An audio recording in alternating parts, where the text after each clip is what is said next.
Hello, everyone. Welcome to Women in Leadership Talk podcast. We are so excited to be here today, and we have a fabulous guest. You're going to just get so much from Natalie today. And Natalie, thank you for being here with us. Thank you, Vicky. Super excited to share my story with the audience, and thank you for having me. Well, we're honored and can't wait to dig in here. But before we do that, I want to give the audience just a little bit of background about you and, why we felt your story was so compelling to be on the Women in Leadership Talk podcast. So Natalie Mills is a leading fashion, jewelry, and accessory brand, styling women globally with a luxury for less concept. She's originally from South Africa. You might hear just a little bit of an accent. I love it. And Natalie immigrated to the United States and knows what it means to create that American dream. From selling her handmade jewelry to neighbors at 8 years old to being named best-selling product for 2020 on NBC. She has sold products to the Home Shopping Network, been awarded the Einstein Green Card Award, and that's an achievement that's only given to 1% globally for her business mind. So she's not only beautiful, she's very smart. Thank you. I'm humbled. So we're excited about that for you. And she's also recognized as a trendsetter and style leader in fashion with her signature bling designs. She's dressed celebrities such as Jennifer Lopez, Carrie Underwood, Clarkson, Lizzo, Saweetie, and more. So as a child from humble beginnings, she has always had this passion for bling. I love it. I love bling. And the Bling Queen couldn't afford expensive jewelry, and the pieces she could afford would just break apart. And so she has created this quality jewelry that wouldn't break the bank. And her mission is to offer affordable glamour, sophistication, and style while giving back to those less fortunate. Wow, Natalie, such an impressive resume and story of how you've, come to us. And we're super grateful to have you here and to share your story. So again, officially, I want to welcome you to the podcast. Thank you, Vicky. And, kind of listening back, it seems overwhelming when you think of what you've gone through to get to those points, right? But something echoed in my heart today, and that's the American dream. And it's something that's so beautiful. And I think when you come in, from another country that doesn't have these kind of opportunities, it is such a gift and it's such an honor. And I'm so grateful that I'm here. So that really rang in my heart a little bit. Out of everything, it was the American dream that hit me the hardest today. So thank you. And thank you, America, for welcoming me. Oh, awesome. I love it. So let's jump in. Let's talk a little bit about your story and how you moved from rags to riches. And, I included a little bit in your bio, but I'd love to hear from you, how things have progressed for you. Yeah. So kind of, as you mentioned it, I loved jewelry from a young age. And I used to go with my family on vacations. I would collect a whole bunch of seashells, get nail varnish, paint them out and thread them with the string and sell them to the neighborhood. I kind of realized you've got to make something and then you're going to sell it. So I was really very fashion internally. There was something inside of me and entrepreneurial at such a young age. But falling on really tough beginnings into my early adulthood, not being able to have tertiary education, coming from very, very humble beginnings, I didn't have those kind of opportunities handed to me. So I realized if I wanted to make anything of my life, I've got to dig deep and I've got to dig hard and work hard to try and get it. So still being very much the bling queen, but not having the money to kind of stand up to the stigma or to try and be the bling queen that I wanted to, I'd go to a lot of these Chinese markets and, the real cheaper markets and get myself bracelets and belts, and they would just always fall apart. And I thought, you know what? I want to purchase a piece that's going to last, that's not going to break the bank, but that's going to, last after one or two wears. And looking into that, I found there really wasn't anything like that in the market that had that middle acumen. And that's when I started my brand. And I thought, this is it.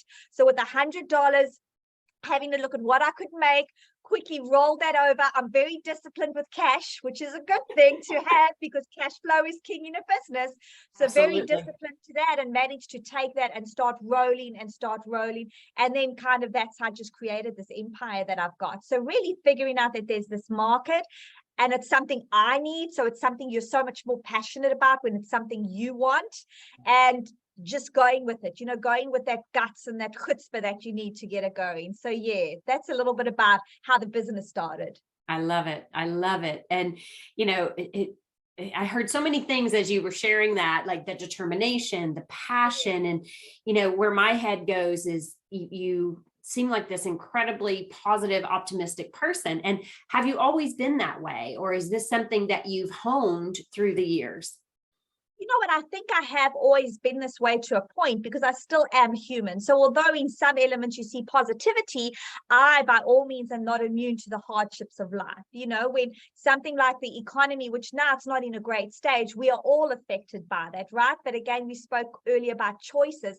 I've got a choice on how I handle it and a choice to know what I can and what I can't control. It's very freeing when you understand something is out of your control because you don't take it on as failure, right? So I'm always very positive, always very optimistic. I've got a very driven personality, which I kind of have always had, but I don't let the bad times overcloud the good times. And that's taken me a lot of years to get to that point where there's a little bit more stability in those feelings. When you're younger, you kind of bounce up. You're really happy, then you're really sad, and you're really happy, and you're really sad.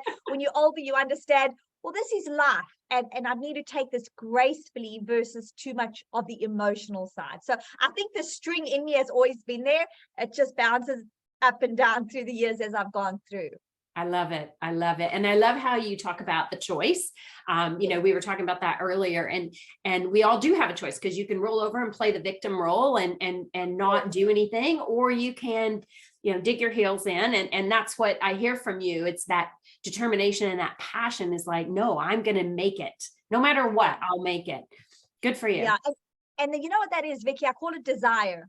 We can all have dreams, we can all have goals, we can all have these aspirations, but if you don't have that burning desire inside of you to overcome when the times are bad, when the wind gets too rough, that the desire is what drives you. That inner fire is what is going to drive you through that. So I attest a lot of, you can have dreams, but if you don't have that desire, I'm not sure you're going to get there. That's such a great point. And what was coming through my head as you were saying that is, what do you say to people who have these great dreams and the fear just kind of takes over?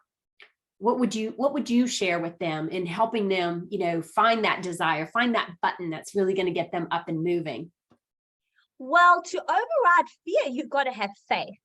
And you've got to have faith in a way that you have got the confidence in yourself to overcome everything that the fear is throwing at you. So building that confidence, but also looking at things intellectually, right? Sometimes and I've come across ideas that I thought this is the biggest idea and this is going to be it. And the market just doesn't receive it. And you take it in such a heartfelt way, but thinking back, of course the market wouldn't receive that, Natalie. It wasn't that good of an idea because I was too much in the emotion of it and I was blocking out the intellectual side. So looking at things, yes, you've got these ideas, but you've got to be objectively looking at them, and you've got to be able to take the criticism constructively and not too hard, because when you've got the dreams, again, there's a lot of emotion attached to that. So you take things not in a way of objectively seeing, how do I change this? What do I do? What do I adapt to get this to where I want it to be?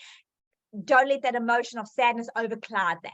Or the emotion of fear, right? We've all got a little bit of fear in us. We do. It's just the way that we built. But we have got to be aware of that fear. We've got to objectively look if that fear is relevant, because false evidence appearing real. And then we've got to objectively take ourselves out of that emotion of the fear, put ourselves back into the space and build that faith again to carry on going. I love it. I love it. So using fear, you can use that to either paralyze you or fuel you. And so absolutely. Yeah. It can be healthy, right? Exactly. That's what I was going to say.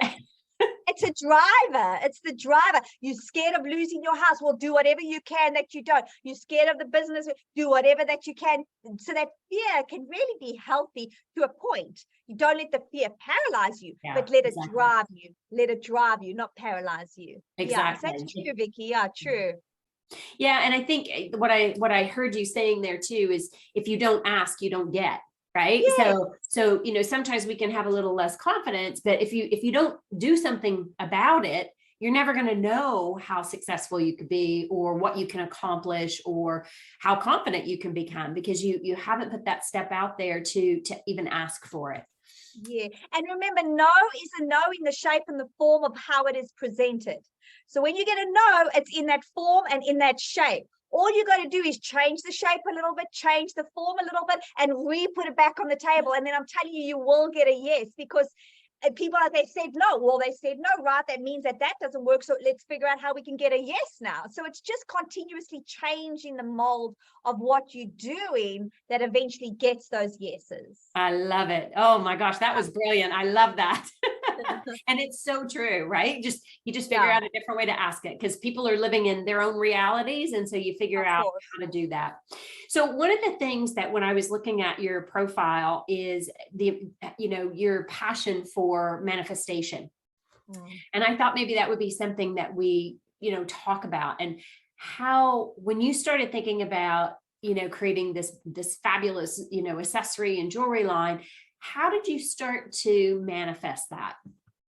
Well, I'm very big on my vision boards. So very, very big on my vision boards. And when kind of when you're looking back on my vision boards, and I see so much has transpired, but I have got when I'm looking at the manifestation, I'm not attached to it. And that's an important thing to do. So first and foremost, I'm a believer of the most high, glorious God above. And I believe he is the universe, right? I don't worship a universe, because the God is the God of universes, and says in the Bible, ask and you will receive. So you need to ask for things. But when you kind of look at it, is you don't have to have that attachment or that time limit. And that's what a lot of people do. They say, well, they want to manifest this, but if it's not coming true in a week, well, then it's not going to happen. If it's not, you need to release it, because I truly believe that if it is for you, it will find its way to you. And there's no time, there's no space, and there's no limit in what that really is. But a manifestation is very much like a dream, and it's very much like a goal. So you have got a dream in life. You want to be a doctor, or you want to manifest these things that are happening to you. They don't just happen. It's through subconscious action that gets you doing actions that creates that end result. So I'm huge in that. And so much, funny enough, before I moved to the United States, I would take a lot of magazines with my team in South Africa, and everybody would get a magazine, and we cut it all out and paste it on our board. And I open up on this page, and it says living the American dream. Now, that page, I know. Now, at that stage, I didn't even know if America was on the cards for me, because I wasn't too sure. But I said, I'm going to cut this out, and I'm going to put it, because I've always had a feeling in my heart. Since 4 years old, I told my mom, I'm going to go to America and I'm going to be on TV. This was it. Natalie professed it at 4 years old. Oh but my gosh. But at that stage, it was something I wanted to do, but I wasn't sure of the time. And I put it in the middle of my big vision board.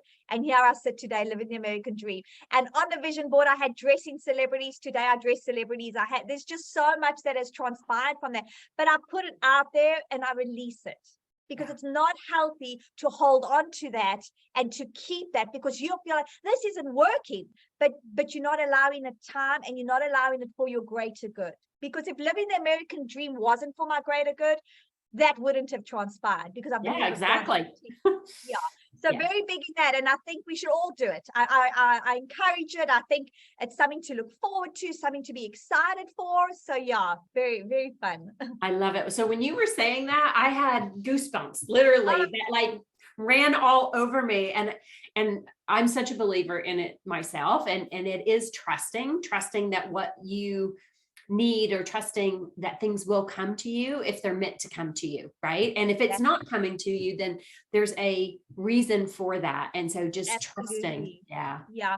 And you know what, funny, I mean, I'll show you, Vicky. I've got a literal photo of me, because I really wanted to be on HSN. In South Africa, there was a lady called Bonnie's Best Buys, and she used to go around and take the video camera and sell stuff. And that's what I used to get my family to record me doing when I was young. I was talking to my sister about this the other day, because she was the cameraman, and I would run around the house and say, look at these socks and look at that. But I had a photo of me, and I superimposed myself on the camera.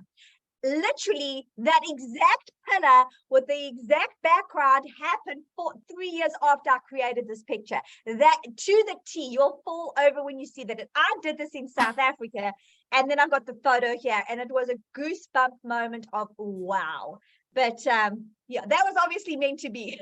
That, no kidding. That's amazing. And you know, something you said a moment ago about having those dreams, like I think sometimes people forget to dream, right? They get so caught up in daily life that we forget, you know, what do you dream of? And you create your reality, right? And so when you put that dream out there, those thoughts that, you know, creating the vision board, like first of all, to your point, it's fun to do. Yeah.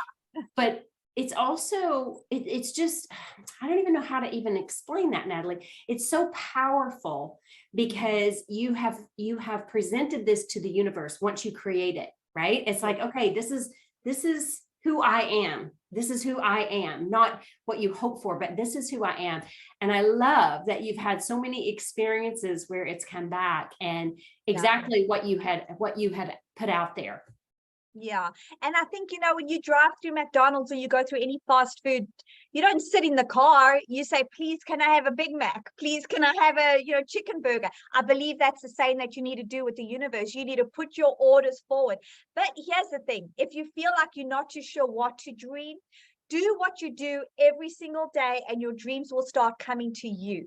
Yeah. Sometimes people say they're not sure what they want to be or who they want to become. Do what you are doing every day and that will come to you. It will find you. So yeah, definitely. And I think, you know, dreaming is something, you know, as you say, our dreams get buried. Yes. I was listening to I listen to a lot of motivational videos and it says, your dreams are not dead, they just sometimes buried, and you got to take the dust and the feather duster and get them off and get yourself positive again and feel happy about life again. And that's really what it is. And another good saying I always say is never lose your wonder. Yes, absolutely. Never lose your wonder. Never lose that little girl that was picking up seashells at 8 years old with no understanding how the world really works. But that wonder of Natalie at that young age is also what drives me. I don't want to lose her. I don't want to lose that side. Yeah. Oh my gosh, that's so awesome. And such, you couldn't have said a more truer statement. Like that's just, it's so true. Yeah. And it's important not to let life take over, right? And sometimes we just get so caught up in it that we forget to be curious and to wonder. And I was actually reading an article this week called The Joy of Inquiry. Okay. And such is by Alfonso Monturi. And he talks about, even like in school, how we need to have that curiosity and that inquiring and, you know, how it shapes us when we're young, even when we have teachers or influences where we have this, you know, how do things work instead of memorizing it, that reproductive education, but really getting focused on, you know, being curious and to your point, the wonder and expressing that, sharing that out loud. And that's where ideas are born, right? Exactly. That's where the things come to you. That's where you think, oh, I don't know what I'm going to be. I don't know what I should do. Well, just start feeling, just start having that wonder, just start exploring. And those ideas will just start filtering through and coming to you without a doubt. That's so true. So true. And, you know, one of the things I'm going to segue just a little bit here, but one of the things that I think we had talked about earlier was healing through your expression of your talents. Yeah. Maybe talk about that a little bit, because I was so fascinated when I read that. I was like, oh, okay, I'm liking the direction you're headed. So share with us what that means. Yeah. So really creating at one stage. So when I came to America, I got pretty ill and we weren't too sure what was going on with me. I just think everything just got a little bit too much. And I believe something needs to be broken to be remade. Like, you know, the Japanese kintsugi, where you break the bowl and you mold it back together with gold, and it becomes so much more valuable than what it was before. So what I was really doing was expressing myself through my art. And there was a collection that I created, which was the Translucent Icon Collection. And what I really did was I created a transparent crystal stone on the front of the jewelry, and I had all the detail behind the jewelry. And that was really my expression that beauty is always skin deep. And love it. true beauty and strength lies from within. So that whole collection was me just saying, to get through this process of healing, I need to dig so deep, and I need to remember that I'm loved, that I've got what it takes, that I'm valuable, because the true value of Natalie is what is lying inside of me, not what's outside of me. So that's where I really went on that exploration of, I need to heal, but I'm going to heal through my art. Oh my gosh, I love that. I love that. And just for our audience's purposes, it doesn't always have to be art or creative, to your point. Yeah, of course. But it's what's living inside you, and remembering that and bringing that to the forefront. That's so awesome. And I love it.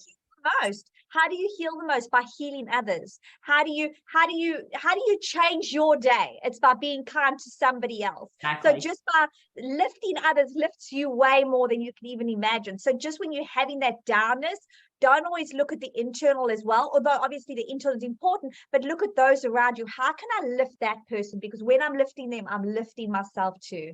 Yeah, I love that. My mother always says, a grateful heart can't be angry. Yes. Right. Yes. And oh, so true. Yeah. Yeah. And I love that. And it is so true, because to your point, when you express kindness to others, it makes you feel better. When you smile, you make others smile. Right. Yeah. And it's recognizing, how do you make somebody's day? I love that. Yeah. So I'm just watching our time here, but I thought maybe we, just a couple more things for us to talk about. So you've worked with some pretty incredible celebrities, like love J-Lo, like amazing, love Carrie Underwood and Kelly Clarkson. So how has that changed your business, and how's it changed you? Well, I think it kind of, just to get your designs recognized, right? To see that your designs are beautiful and they've got that stamp of approval really gives you the credibility, like you are on the right path and you've done something right. You know what I mean? But I think I always look at us all as all equal human beings. And whether I see jewelry, which is a phenomenal achievement, I feel so just as happy when I walk into a restaurant and I see somebody wearing my earrings. Oh, look, they've got my earrings. Oh, look, they're sitting with my handbag. It's that same feeling to me. So it's just that feeling that you've created something and it's been so well embraced. Obviously, it's really good for, business to get that stamp of credibility on your business, because that's important when it comes to the scope and the expansion of what you can do. And knowing that your designs are of that level, that they are getting that, widely recognized, gives you that stamp of, oh, you got a good approval. But really, it's just, again, all over my vision board, again, I had the celebrities there. And same process in South Africa. So we did all our local celebrities there as well. And I just knew that gives the credibility to get the eyes on the product, which just helps with the, the global expansion of what we're doing. Awesome. Awesome. I love what I heard you say there about, no matter who's wearing it, you're still you. And it brings you such joy to see your expression of art and who you are showcased wherever you are. It doesn't matter who's wearing it. Love that. And you know what, even though you sit here and you might, you listen to the bio, Natalie's not without doubt. I do get those moments of doubt. I do say, do I have a cooking clue what I'm doing? I often have those moments. And, and because things change so quickly, you got to pivot so quickly. So because you're having to move left, and then, COVID comes, and then you got like a war coming, and you have to pivot so quickly. So each pivot is a new journey. So each new journey is that question of, and do I know what I'm doing now? So a lot of the times when I get that, and walking into a shopping center and seeing somebody in my design, is just that affirmation. You do know what you've done. You do know what you're doing, and you figured it out before, and you're going to figure it out again. So it's just those subtle messages that you get. But I mean, it could be anything. I mean, even if you're, whatever line of business you're in, it's just that acceptance of, wow, your course has changed me, or, this teacher mentioned something that changed my life, or, oh, my stay-at-home mom encouraged me to be whoever I want to be. No matter what you are in that journey, you're affecting somebody somewhere along the line, and in any positive way, hold on to that, because that's a symbol. You do know what you're doing, you are valued, and you are appreciated. Yeah, love it, love it, love it. And we don't do that enough, especially as women. We just take for granted, and we don't celebrate ourselves enough. And oftentimes I will share with my clients to, create your, whatever you want to call it, your woohoo book, your achievement book, but remind yourself, to your point, of those amazing achievements that you've done. Nobody else can do it like you do it. Yeah. And funny, I had an epiphany the other day, and everything changes when you start loving yourself. Yes. And 100%. it just kind of dawned on me. It's that moment that you start loving yourself, you no longer accept and tolerate what is not for you. You no longer have those doubts or judgmental feelings on yourself about certain situations. So everything changes the moment you start loving yourself. And that's important. Yes, it's crucial. It's Crucial, absolutely crucial. And Yeah. figure out if you're struggling to love yourself, surround yourself with people who show you that, tell you that, but go inside yourself and really tap into how you're loving yourself. And also look at, we look at gratitude, right? What is the best journey to happiness is gratitude. So in the morning you wake up and you say, right, I'm going to have 5 things that I'm grateful for, and that's going to get me on the gratitude happiness journey. But when you are feeling self-loathing, or you're feeling shame, or you're feeling doubtful, I want you to wake up and say 5 things that you are grateful for yourself. Yeah. I'm so grateful that I cooked the best spaghetti bolognese last night. I'm so grateful that I went to gym and I did 30 minutes instead of 25. Start looking at things that you yourself are great. I'm so grateful for this child that I've brought into this world. I'm so grateful for my aunt feels like she can phone me when she's having a bad day, because that's going to change how much you love yourself when you start being grateful for you and what you personally have done. So it's a different exercise to waking up. Thank you for the roof over my head. Thank you for the car in the garage. It's Natalie. Thank you that you were there for that person. Thank you that you did this for yourself. Exactly.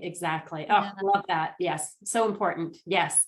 So Natalie, tell us 1 or 2 things you'd like our audience to walk away with. Like what would be something that they could implement today that could start to make those changes? And you just gave us 1, so maybe add 2 more or 1 more. Kind of a lot of times, and I think it's all of us, when we're looking at our dreams, when we're looking at our journey, and this is an old cliche, but it's how do you eat the elephant 1 bite at a time? So I would say, if you've got any of those dreams, no matter how big you feel they are, just start. A lot of us have got so much procrastination because we are so overwhelmed at the size of things. And I would encourage you to just start. And then on the back of that, I would encourage you that you are more competent and more intelligent than you ever give yourself credit for. A lot of the time, so now we're worried about how do we start because we see the mountain, but we're not realizing what we have got inside of us that is going to drive us through to the first step and the second step and the third step. So realize you are more than capable and just get going. That's all I can kind of stress on. Oh, I love it. I think you're my soul sister. We're going to be good friends now. I think so, Natalie. I love it. And just before we wrap up here, where can our audience find your products? You've got some great designs behind you there. Maybe hold up one of the shoes there just behind you. Yeah, like I love all the great stuff you have on the wall. Have a look at that. So I'm a bling queen, as you can see. I mean, everything's bling. I think I've got a bit of a problem. But these I'm just showing these. These are one of my most exquisite designs. So these are my bling slippers. They are so comfortable, so affordable, and they've got a built-in massage technology inside of them. They are just divine. And I think I'm wearing the pink, so I think that's why they kind of grabbed me. But head on to nataliemills.com. I'm going to maybe need you to repeat that with the American accent, not the South African accent. And everything your heart could desire is on our site. We aim to just give you something affordable. I know times are tough. I know things are really hard out there at the moment for a lot of us. That's why we are fashionable, affordable quality. When I created this brand, I wanted to be accessible and I wanted you to feel beautiful. So head on over to nataliemills.com and go spoil yourself. Definitely. I love it. And you know what? We're just in time for Christmas as well. So if you have people on your Christmas list that love bling and you're trying to think what's the perfect gift for them, go check out nataliemills.com because she'll have just the perfect thing for you. So Natalie, I have to say thank you. You are such a joy, and so love your energy. It's beautiful. And love what you're creating and have created already. And one thing you said to me earlier, and I would love you to hold it up, is that everything is figure outable. So we were just talking about choices. I know we were, funny enough, I was speaking to Vicky about everything is figure outable, and I looked to the left and the sign obviously had fallen down somewhere, and I said, we got a sign in the office. So here it is. Everything is figure outable. Love it, love it, love it. So thank you. Thank you for joining us today. It's been such a pleasure chatting with you. And I want to thank our audience. I know you have a choice as to what podcast you listen to. And so we're super grateful to have you, checking out Women in Leadership Talk. We're so inspired by all the wonderful stories that we get to share with you. And so we hope to see you at the next podcast. Natalie, going to send you a big hug and just thank you so much for being here. And thanks for spreading all your beautiful energy. And we wish you so much success. I think Christmas is going to be amazing for you this year. Good. Thank you, Vicky, and love to everybody. All the biggest kindness sparkles I can possibly send. Awesome. Love it. Thank you, everyone.